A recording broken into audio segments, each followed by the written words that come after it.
নতুন মেহমান বাড়িতে ঢুকতে না ঢুকতে আমাদের চলে যেতে হলো। এত দিন পর সবাইকে একসাথে পেয়েছি, কিন্তু আমাদেরই আর থাকার সময় নাই। এদিকে বাড়ির পাশে গার্লস স্কুল, জামাইকে নিয়ে একটু রিস্কেই আছি। শহরে মেহমানদেরকে বাড়িতে রেখে আমরা কোথায় চলে আসলাম এত গরমে। যেখানে যাই না কেন মনে হচ্ছিল শান্তির একটা জায়গায় এসেছি। আসসালামু আলাইকুম, কেমন আছেন সবাই? আশা করি সবাই অনেক অনেক ভালো আছেন। আমাদের বাড়িতে রহমতের বন্যা বয়ে যাচ্ছে। হুট করে সকাল সকাল সারপ্রাইজ এই দুইটা মানুষকে দেখে নিজের চোখে যেন বিশ্বাসই করতে পারছিলাম না। মজার ব্যাপার, ভাইয়ারা যে আসবে আমাদেরকে একবারও জানায়নি। ভোরবেলা ঢাকা থেকে রওনা দিয়েছে, নিজে কার ড্রাইভ করে এসেছে, সকাল সকাল পৌঁছেও গেছে। তখন আমাদের কারোরই ঘুম ভাঙে নাই। ভাইয়ারা এসে আমাদের ঘুম ভাঙায়, আর ঘুম থেকে উঠে আমরা টোটালি সারপ্রাইজ। এত বেশি খুশি হয়েছি, কিন্তু আমরা এখন চলে যাচ্ছি। নতুন মেহমানদেরকে রেখে চলে যেতে হচ্ছে। কোথায় যাচ্ছি জানেন? আমাদের আরো একটা স্পেশাল গেস্ট ছিল, যে সবার খুব ভালোবাসার মানুষ, রনি ভাইয়া। তো রনি ভাইয়ের শ্বশুর বাড়ি হচ্ছে রাজশাহী জেলার মধ্যেই।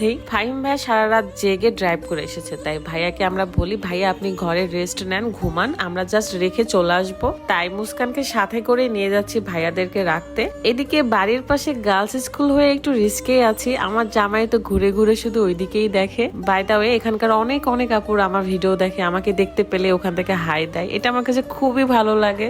থ্যাংক ইউ সো মাচ আপুরা, যারা তোমরা আমার ভিডিও দেখতেছো। তোমরা যে আমাকে এত ভালোবাসো আমার কাছে খুবই ভালো লাগে। তোমরা ভালো করে পড়াশোনা করো, অনেক অনেক বড় হও, দোয়া করি।